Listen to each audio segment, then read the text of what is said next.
네, 10월 14일 월요일 모닝 브리핑입니다. 지난주 금요일 우리 증시 다소 아쉬웠습니다. 결국 전강 후약으로 마감했죠? 네, 맞습니다. 2차 전지 약세 속에서 지수는 양대 지수 모두 하락 마감을 했는데요.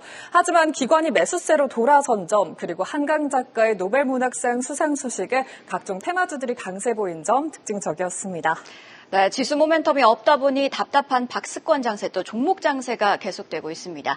이번 주에는 TSMC와 ASML이 실적을 발표하는데 우리 증시 기술주에는 어떤 영향이 있을지까지도 함께 주시해 보시죠. 그럼 모닝 브리핑 지금 바로 출발합니다. 자, 지난주 금요일 우리 증시는 한국은행의 금융통화위원회와 테슬라의 로보택시 공개 이벤트라는 빅 이벤트 2개를 소화했습니다. 특히 로보택시 공개 이후 2차 전지주들은 재료 소멸 속 오후 들어 낙폭을 확대하며 코스닥 지수는 하방 압력을 받았고요. 수급도 발목을 잡았습니다. 외국인이 코스피 현물을 매도하면서 코스피 지수는 계속 밀려 결국 저점 부근에서 종가를 형성했는데요. 그럼 자세한 수치와 함께 특징 섹터까지도 확인해 보시죠. 네, 이번 주 첫 거래일입니다. 전 거래일 금통위가 피벗을 단행하며 지난 2021년 8월에 시작된 통화 긴축 기조가 3년 2개월 만에 마무리됐는데요. 하지만 시장이 금리 인하에 별다른 반응을 보이지 않으면서 양대 지수 일제히 하락 마감했습니다.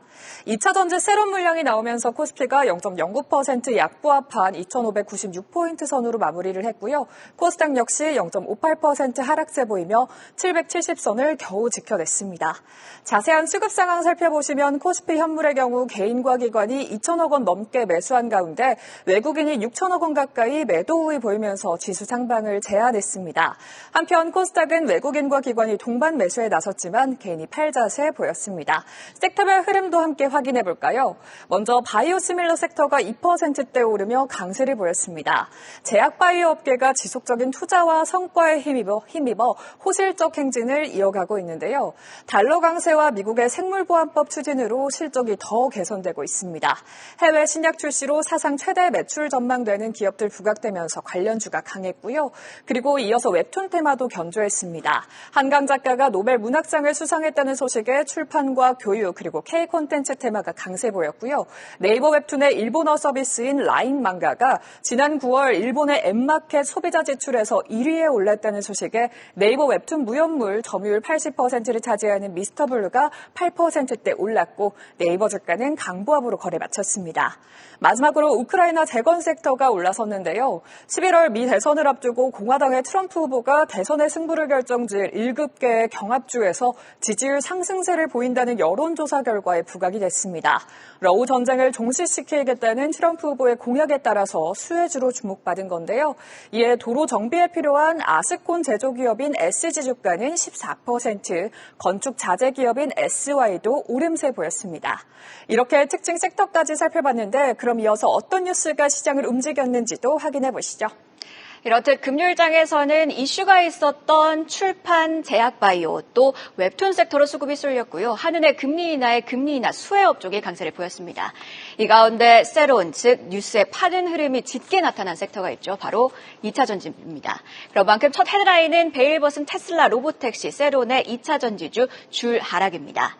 자, 그럼 먼저 이날 테슬라의 행사에는 어떤 내용이 담겼는지부터 살펴볼까요? 이날 행사의 체크포인트는 크게 세 가지입니다. 먼저 로보택시 시제품 공개인데요. 2인승 로보택시인 로보캡에는 운전대와 브레이크 페달 등 수동 제어 장치는 하나도 없었습니다. 뿐만 아니라 무선으로 충전이 가능하다는 특징도 가지고 있었는데요. 머스크는 본격적으로 사이버캡은 2026년에 양산할 것이고 2027년 이전에 대량 생산에 나설 것이라고 했고요. 가격은 $30,000, 즉 약 4천만 원 이하가 될 것이라고 하기도 했습니다. 이외에도 20인승의 로보밴도 공개했습니다. 다만 가격이나 양산 일정은 자세히 공개하지는 않았는데요. FSD 서비스와 관련된 코멘트도 있었습니다. 현재 테슬라는 북미 지역에서 운전자의 감독 하에 사용할 수 있는 FSD, 즉 완전 자율주행 기능을 제공하고 있는데 2025년에는 텍사스와 캘리포니아에서 레벨 3 이상의 운전자 개입이 필요 없는 비감독형 FSD를 모델 3와 모델 Y에 적용할 것이라고 전했습니다. 다만 기존의 테슬라 차량을 로보택시로 전환하기 위해서는 당국의 승인이 필요하다고도 덧붙였는데요. 마지막으로 인간을 닮은 휴머노이드 로봇이죠. 옵티머스 로봇의 활용 가능성에 대해서도 확인할 수 있었습니다. 행사장에서 춤을 추고 또 음료를 제공하는 등 움직임이 매우 자연스러웠는데요. 머스크는 장기적으로 해당 로봇의 가격이 2만에서 3만 달러 수준이 될 것이라고 하기도 했습니다. 장중 열린 행사였던 만큼 우리 시장, 특히 2차 전지주 변동성으로도 이어지기도 했습니다. 주가 흐름 한번 확인해 보시면요. 오전 약세를 보이던 LG에너지솔루션 로보택시 행사가 시작된 12시경 반등하나 싶더니 결국 3.7% 하락 마감했고요. 삼성 SDI는 3분기에 실적 바닥을 찍고 이후에는 반등할 거란 증권가 분석 속 장중 4% 넘게 급등했습니다. 그러나 역시 12시 이후를 기점으로 상승폭을 빠르게 축소했습니다. 코스닥에서는 에코프로가 행사 시장 직후에는 기대감에 상방으로 방향성을 잡는 듯 싶었으나 역시나 장 후반 들어 밀리며 2% 넘게 하락 마감했고요. LNF도 비슷하게 오후 들어 낙폭을 키우고 4% 밀려 거래를 마쳤습니다. 기대에는 못 미쳤다는 판단 때문입니다. 행사는 53분이나 지연됐는데 머스크의 발표는 30분밖에 되지 않았고요. 자세한 데이터와 설명이 생각보다 없었다고 시장은 봤습니다. 또 사이버캡 양산이 결국 지연될 거란 우려도 작용했습니다. 자, 국내 증권사와 글로벌 IB에서도 장기 방향성은 놀라우나 다소 아쉽다는 목소리가 나오고 있습니다. 하나증권은 테슬라가 이번 행사를 통해 전통적인 자동차 회사를 넘어 AI 기술을 기반으로 한 자율주행 및 로봇 등으로 확장될 수 있음을 강조했지만 기술이 얼마나 진보했는지에 대해서는 정부가 부족했다고 했고요. NH투자증권은 환희와 아쉬움이 공존한 행사라고 평가하기도 했습니다. 글로벌 IB인 모간스탠리 또한 세부 사항이 부족했다며 That's it, 이게 다냐는 제목의 보고서를 냈고요.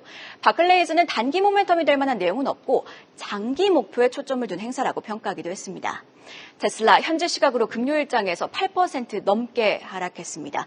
과연 우리 시장은 테슬라의 낙폭을 선반영으로 풀이하며 오늘은 비교적 잠잠하게 넘어갈지 혹은 오늘도 실망 매물은 지속될지 지켜봐야겠습니다. 다음 헤드라인도 살펴보실까요?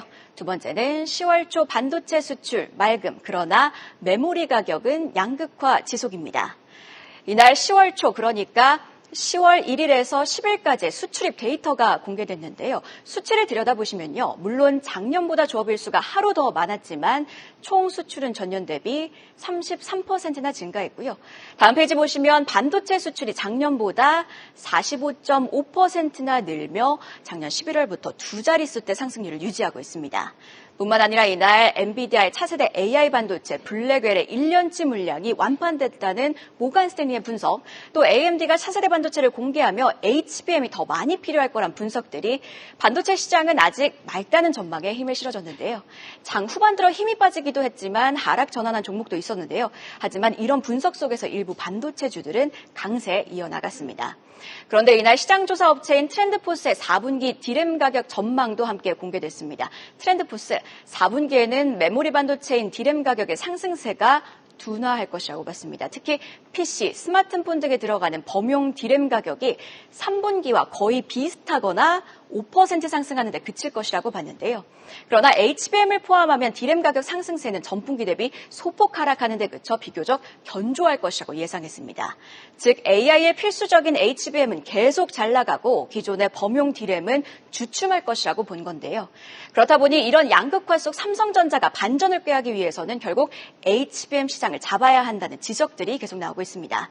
일단 오늘은 수급적으로 집 나간 삼성전자의 외국인 수급이 돌아올 수 있을지까지도 함께 주시해 보시죠.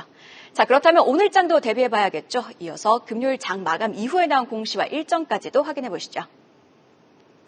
네, 장 마감 이후에 나온 공시도 살펴보시죠. 우선 최윤범 고려아연 회장 측이 영풍정밀의 공개 매수 가격을 35,000원으로 올린 데 이어서 공개 매수의 규모도 전체 발행 주식의 25%에서 35%로 확대를 했습니다. 이 소식에 영풍정밀의 주가는 시간에 3% 상승했는데요. MBK 파트너스의 공개 매수 마감을 앞둔 가운데 이번 선택이 경영권 분쟁에 어떤 영향 줄지 주시해 보시죠. 이어서 DB하이텍은 2,500억 원 규모의 반도체 제조 공정용 클린룸 확장 투자를 진행하기로 했습니다. 신규 클린룸이 조성되면 지금보다 23% 증가한 캐파를 확보할 전망인데요. 업사이클에 대비해 선제적인 움직임에 나선 DB하이텍, 향후 주가 추이 궁금해집니다. 한편 서울 바이오시스는 3분기 매출이 작년보다 44.8% 증가한 1,843억 원으로 장전 집계됐다고 공시를 했습니다. 2분기 역대 최고 매출을 기록한 뒤 3분기 매출도 증가세를 보이고 있는데요. 정규장에서 2.75% 상승했던 주가는 시간 외에서도 1.2% 빨간불을 켰습니다. 오늘의 주요 일정도 함께 확인해 볼까요? 먼저 오늘은 영풍정밀의 공개 매수 종료일입니다. 영풍정밀이 고려아연 지분 1.85%를 보유하고 있어서 이 경영권 분쟁의 캐스팅 보트로 꼽히는 만큼 오늘 관련주 흐름 주시해 봐야겠습니다. 이어서 글로벌 전시회 일정들이 많습니다. 먼저 파리에서는 유럽 최대 규모의 자동차 전시회인 파리 모터쇼가 개최됩니다. 현지 시간 14일부터 20일까지 개최될 이번 행사에서 현대모비스와 기아 등 국내 자동차 기업들이 유럽 시장 공략을 가속화할 텐데요. 그 기대감이 오늘 시장에 반영될지 궁금해집니다. 다음으로 세계 90여 개국 750개의 기업이 참가하는 대규모 방산 전시회죠. 미 육군 전시회가 현지 시간 14일부터 16일까지 4일간 워싱턴에서 열립니다. K 방산 기업들이 새로운 기회를 모색할 수 있을지 함께 지켜보시죠. 이렇게 공시와 일정까지 체크해봤습니다. 네, 예탁금이 좀처럼 늘지 못하고 있습니다. 지수 변수들이 많다 보니 증시로 자금이 유입되지 못하고 있고 그렇다 보니 답답한 박스권 장세만 이어지고 있는데요. 특히 오늘의 경우 테슬라의 급락과 대북 리스크를 소화하게 됩니다. 부디 오늘 장도 잘 넘어가길 바라며 모닝브리핑 여기서 마치도록 하겠습니다. 한 발 더 들어가는 투자인사이트 모닝브리핑이었습니다. 계속해서 다양한 경제 이슈를 알고 싶다면 구독과 좋아요, 알림 설정 부탁드립니다. AI 캐스터 권미정이었습니다.